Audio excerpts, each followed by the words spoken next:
तो स्वागत है आपका जीके नॉलेज 25 में।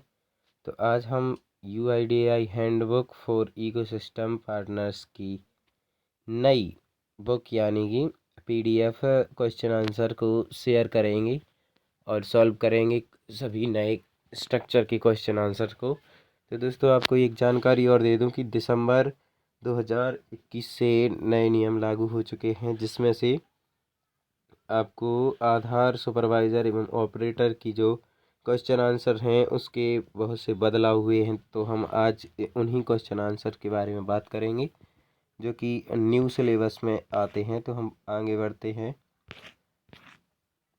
तो ये रहे हमारे कंटेंट्स जो कि 10 लेसन्स में होंगे। तो आपको इस की PDF डिस्क्रिप्शन में मिल जाएगी या फिर वहाँ से आप मेरे चैनल पर जाके ले सकते हो, चैनल से भी आपको मिल जाएगी किसी वीडियो में। तो बढ़ते हैं प्रस्तावना की ओर की समझते हैं क्या है ये आधार। UIDAI क्या है और इसका परिचय प्रस्तावना के रूप में। क्योंकि दोस्तों आज आपको बता दें कि आधार का ये जो नया सिलेबस आ चुका है, तो ये सिलेबस थोड़ा अलग टाइप का है, इसलिए आपको थोड़ी दिक्कत परेशानी जा सकती है। तो आप ध्यान से समझें, वीडियो को पूरा देखें और स्किप ना करें, तो नहीं तो आपको समझ में नहीं आएगा। तो चलिए दोस्तों बढ़ते हैं कि प्रस्तावना की तरफ की यह प्रशिक्षण कैसा है। मैनुअल भारतीय विशिष्ट पहचान प्राधिकरण UIDAI और आधार का परिचय कराता है। ये सिस्टम क्या कराता है? UIDAI यानी कि आधार का परिचय कराता है। इस मॉड्यूल का प्रयोजन सभी पाठकों को UIDAI और आधार पर ठोस आधार देना है। निम्नलिखित लक्षित श्रोता के लिए तैयार किया गया है। इस PDF में आपको समस्त क्वेश्चन आंसर मिलेंगे जो कि पंजीकरण, ऑपरेटर, पर्यवेक्षक एवं रजिस्ट्रार और नामांकन एजेंसियां तथा सत्यापनकर्ता और परिचयकर्ता के लिए बहुत ही ज़्यादा महत्वपूर्ण है। तो बढ़ते हैं हमारे क्वेश्चन आंसर की तरफ। तो कई क्वेश्चन बनते हैं कि आपके पास टॉपिक आएंगे एक एक करके सामने, तो उन्हीं के आपको क्वेश्चंस बनाना है। तो अध्याय पहला UIDAI और आधार का परिचय से कि इसकी स्थापना इलेक्ट्रॉनिक्स और सूचना प्रौद्योगिकी मंत्रालय MEITY के तहत भारत सरकार द्वारा जुलाई में की गई थी। UIDAI राजपत्र सूचना संघ दिनांक 28 जनवरी 2009 से योजना आयोग के संलग्न कार्यालय के रूप में कार्य कर रहा है, जो अभी NITI आयोग है, नीति आयोग है। तो सरकार ने 12 दिसंबर को संचार एवं सूचना प्रौद्योगिकी मंत्रालय के इलेक्ट्रॉनिक एवं सूचना प्रौद्योगिकी विभाग DIT से UIDAI को संलग्न करने के लिए व्यावसायिक नियमों को आवंटित को संशोधित किया है। तो UID इसलिए बनाया गया था। तो इससे कई क्वेश्चन निकल के आते हैं कि UIDAI क्यों बनाया गया था और UIDAI कब बनाया गया था। तो आपको पूरा मैंने समझा दिया है। तो और भी इसके ऑप्शंस हैं जो कि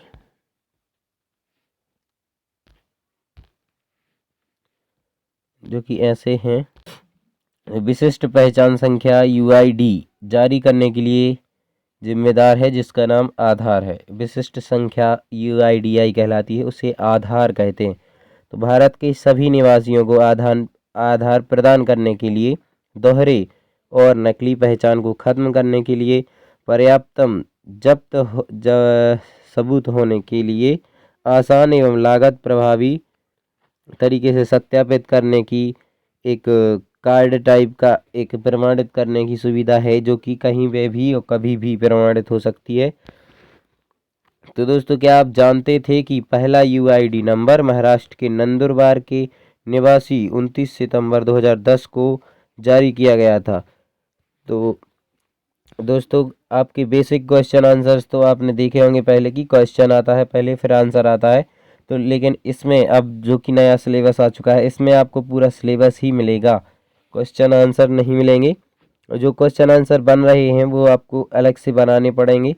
तो आपको थ्योरिकल पूरा समझाएंगे, तो आप नोट करते जाइए या फिर समझते जाइए।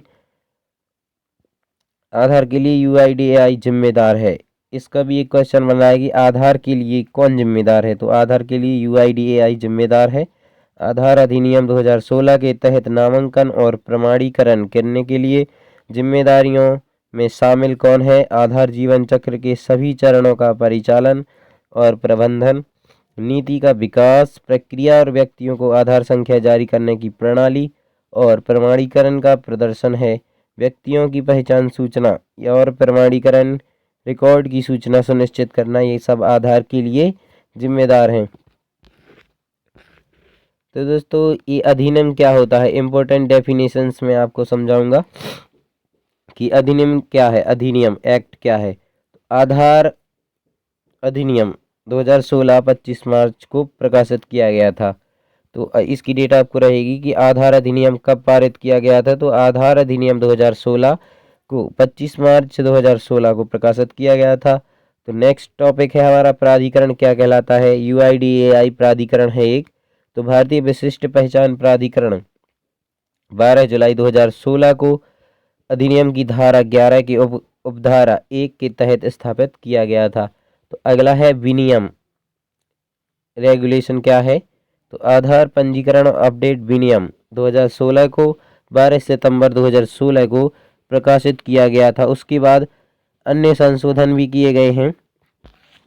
केंद्रीय पहचान डेटा रिपोजिटरी यानी CIDR क्या है, तो CIDR क्या है, आधार संख्या धारकों को सभी आधार संख्या वाले एक से अधिक स्थानों में केंद्रीकृत डाटाबेस जिसमें इसी जनसांख्यिकीय जानकारी और ऐसे व्यक्तियों की बायोमेट्रिक जानकारी और उनसे संबंधित सूचनाएं शामिल होती हैं जो कि केंद्रीय पहचान डाटा रिपोजिटरी के अंतर्गत होती हैं। तो उपस्थिति पंजी क्या होती है, उपस्थिति पंजी होती है आधार विनियम 2016 में यथा निर्दिष्ट प्रक्रिया अधिनियम में नामांकित एजेंसियों द्वारा ऐसे व्यक्तियों को आधार संख्या जारी करने के उद्देश्य से नामांकन एजेंसियों द्वारा जनसांख्यिकीय और बायोमेट्रिक डेटा को एकत्रित करने के लिए 12 सितंबर 2016 को उपस्थिति पंजी पारित किया गया था। तो रजिस्ट्रार क्या है, रजिस्ट्रार एक निकाय है जो व्यक्तियों के नामांकन के उद्देश्य से UIDAI द्वारा अधिकृत या मान्यता प्राप्त कोई भी जगह है जहां पे UIDAI का कार्यालय हो सकता है। यह UIDAI के साथ एक समझौता ज्ञापन का भागीदार होता है तथा उन्हें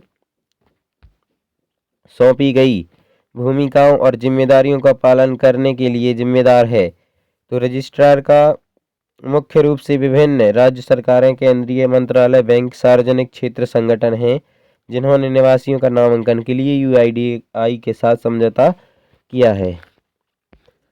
तो नेक्स्ट है हमारा नामांकन एजेंसी क्या होती है। प्राधिकरण या रजिस्ट्रार द्वारा नियुक्त एक एजेंसी जैसे कि मामला हो सकता है नामांकन प्रक्रिया के दौरान व्यक्तियों की जनसांख्यिकीय और बायोमेट्रिक जानकारी एकत्र करने के लिए। इन एजेंसियों को संगठन की वित्तीय और तकनीकी क्षमताओं के सत्यापन के बाद UIDAI द्वारा पैनलबद्ध किया जाता है। वे क्षेत्र की गतिविधियों की निगरानी करने, क्षेत्र की नीतियों का पालन करने, उपयुक्त ऑपरेटर पर्यवेक्षक प्रशिक्षण का संचालन करने के लिए जिम्मेदार होते हैं। यह सुनिश्चित करते हुए कि अधिनिवासी डेटा को समय पर CIDR को भेजा जा रहा है, वे निवासी के नामांकन के साथ साथ सुधार या अधिनिवासी डेटा के अद्यतन के लिए नामांकन केंद्र स्थापित करेंगे। तो ये सुनिश्चित करती है कौन, नामांकन एजेंसी की। आप ऑपरेटर सुपरवाइजर का क्वेश्चंस इन्हीं थ्योरी में से पूछे जाएंगे, तो इन्हीं थ्योरी में आपको समझने की जरूरत होगी। तो नामांकन एजेंसी के द्वारा ही ऑपरेटर सुपरवाइजर को आधार सेंटर प्राप्त किया जा सकता है।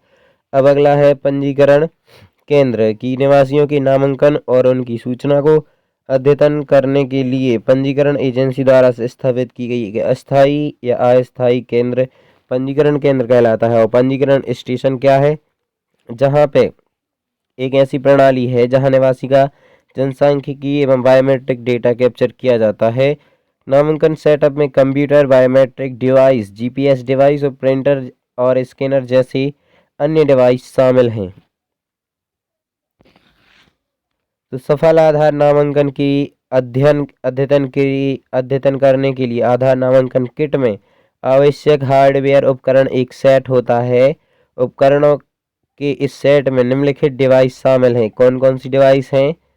लैपटॉप चाहिए होगा एक। ऑपरेटर, यदि आप ऑपरेटर बन जाते हैं, सुपरवाइजर बन जाते हैं और आधार सेंटर लेते हैं तो आपको क्या क्या चाहिए होगा? तो लैपटॉप चाहिए होगा, मॉनिटर चाहिए है, और multi functions printer and scanner भी की आवश्यकता हो सकती है, और सफ़ेद पर्दे की आवश्यकता होती है, फोकस लाइट की आवश्यकता होती है, सर्ज रक्षक स्पाइक और scanner, camera, slab scanner, GPS device की आपको आवश्यकता पड़ सकती है। तो ये थी आपकी किट। अब इसके बाद आता है परीक्षण और प्रमाणन एजेंसी। तो दोस्तों आपको ये बता दूं कि आधार नामांकन और अद्यतन के लिए आपको आधार सेंटर खोलना है तो उसके लिए आपको एक सर्टिफिकेट की आवश्यकता होती है जिसका ये सिलेबस है। तो यह सिलेबस आपको परीक्षण और प्रमाणन एजेंसी से ही मिलेगा। तो इसका कार्य क्या है कि प्रमाणन प्रक्रिया यह सुनिश्चित करेगी कि केवल प्रशिक्षित और प्रमाणित व्यक्ति ही पंजीकरण अपडेट प्रक्रिया को संभाल पाते हैं। और ऑपरेटर क्या होता है? पंजीकरण केंद्रों पर पंजीकरण की प्रक्रिया निष्पादित करने के लिए नियोजित प्रमाणित कर्मचारी जो होता है उसे ऑपरेटर कहते हैं। और पंजीकरण पर्यवेक्षक क्या होता है? पंजीकरण एजेंसी द्वारा पंजीकरण केंद्रों का संचालन प्रबंधन करने की प्रमाणित करने के लिए या फिर प्रबंधन करने के लिए प्रमाणित कर्मी जो होता है वह पर्यवेक्षक कहलाता है। तो सत्यापन कर्ता कौन है? नामांकन केंद्रों पर दस्तावेजों के सत्यापन के लिए रजिस्ट्रार द्वारा नियुक्त कर्मी जो होता है वह सत्यापन कर्ता कहलाता है। अगला है हमारा कि परिचयकर्ता कौन होता है? जो व्यक्ति है वो है परिचयकर्ता। क्या कहलाता है? परिचयकर्ता व्यक्ति जो रजिस्ट्रार और प्राधिकरण के साथ पंजीकृत है, जो उस व्यक्ति की पहचान की पुष्टि करेगा जिसके पीओआई और पते का प्रमाण कोई भी प्रमाण नहीं है। तो अगला है हमारा निवासी क्या है? तो वह व्यक्ति जो आधार नामांकन के लिए आवेदन तिथि से ठीक 12 महीनों में 182 दिन या उससे ज़्यादा की अवधि में या अवधि के लिए भारत में रहा हो तो उसको आधार प्रदान किया जा सकता है, वह निवासी हो जाता है। तो अनिवासी भारतीय एक व्यक्ति जो भारत का नागरिक है लेकिन एक वैध भारतीय पासपोर्ट रखता है लेकिन आधार अधिनियम 2016 की धारा 2 के तहत परिभाषित निवासी नहीं है। उक्त अधिनियम की धारा 3 की उपधारा 1 के अनुसार भारत आने के बाद एनआरआई को आधार संख्या प्राप्त करने का अधिकार होगा। नेक्स्ट टॉपिक होगा हमारा डेमोग्राफिक सूचना।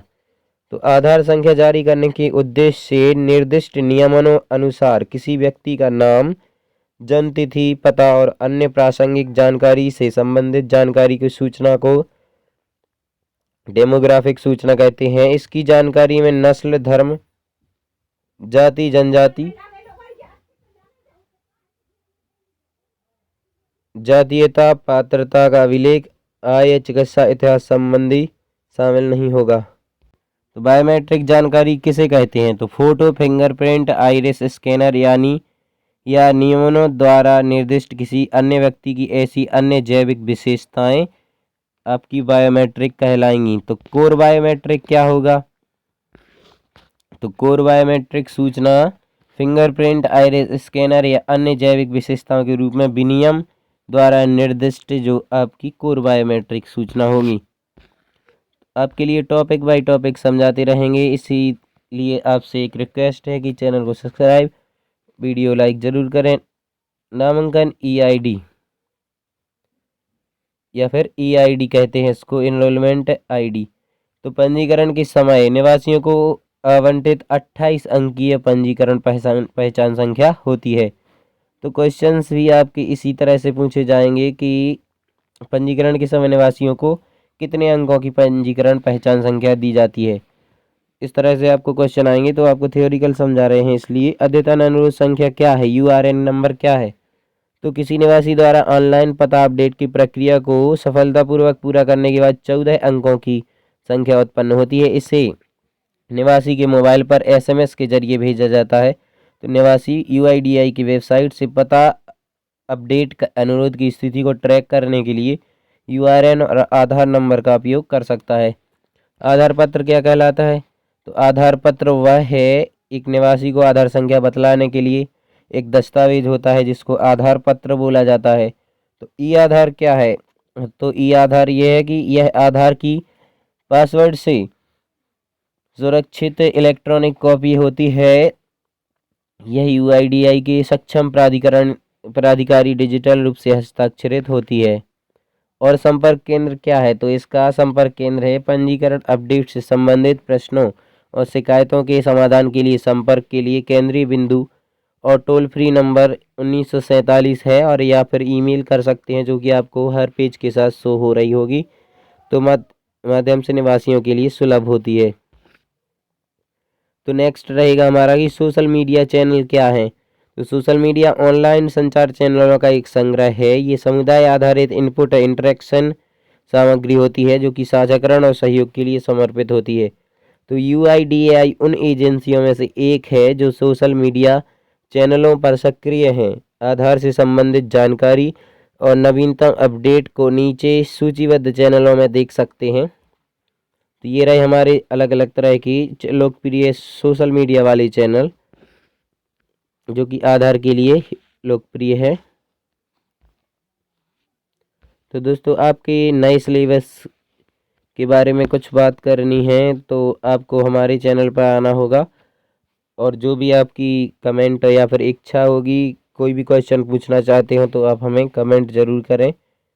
तो भारत के नागरिकों को एक विशिष्ट पहचान और किसी भी समय कहीं भी प्रमाणित करने के लिए एक आधार डिजिटल मंच के द्वारा सशक्त बनाना होता है। तो ये आपका मिशन है, यूआईडीआई का मिशन है। तो इसका मिशन क्या है कि सुपरिभाषित टर्न अराउंड की समय कड़े गुणवत्ता मैट्रिक्स का पालन करते हुए नागरिकों को सार्वत्रिक रूप से आधार संख्या प्रदान करना, ये इसका मुख्य उद्देश्य है। तो अगला उद्देश्य है कि इंफ्रास्ट्रक्चर स्थापित करने के लिए सहभागियों के सहयोग करना, जो नागरिकों को अपनी डिजिटल पहचान को अद्यतन और प्रमाणित करने में आसानी देता है। तो नागरिकों को आधार का लाभ उठाने के लिए प्रभावी और कुशल समान रूप से सहभागियों और सेवा प्रदाताओं के साथ सहयोग करना चाहिए। तो नवाचार को प्रोत्साहित करना और सार्वजनिक तथा निजी एजेंसियों को आधार लिंक्ड एप्लीकेशनों को विकसित करने के लिए प्लेटफॉर्म उपलब्ध कराना यूआईडीआई का प्रमुख मिशन है। प्रौद्योगिकी बुनियादी ढांचे की उपलब्धता, माननीयता या मापनीयता और लचीलापन सुनिश्चित करना यूआईडीआई का मिशन है। यूआईडीआई के विजन और मूल्यों को आगे बढ़ाने के लिए दीर्घकालिक टिकाऊ संगठन का निर्माण करना। यूआईडीआई संगठन को विभिन्न क्षेत्रों में सर्वश्रेष्ठ वैश्विक विशेषज्ञताओं को सहयोग करने तथा मूल्यवान अंतर्दृष्टि प्रदान करने के लिए इसे आकर्षक बनाना इसका मुख्य उद्देश्य है। इसकी कोर वैल्यूज़ क्या है? कि इसकी वैल्यूज़ है कि हम अखंडता की कद्र करते हैं, हम समावेशी राष्ट्र के लिए प्रतिबद्ध हैं यूआईडीआई, हम सहयोगी मार्ग का लक्ष्य करते हैं, अपने सहयोगियों की कद्र करते हैं, हम नागरिकों और सेवा प्रदाताओं को सेवा में सर्वोत्कृष्टता का प्रयास करेंगे, हम हमेशा निरंतर सीखने और गुणवत्ता सुधार पर फोकस करेंगे, हम नवाचार से प्रेरित होते हैं, हमारे भागीदारों के लिए एक नया मंच उपलब्ध कराते हैं, हम एक पारदर्शी खुले संगठन में विश्वास रखते हैं।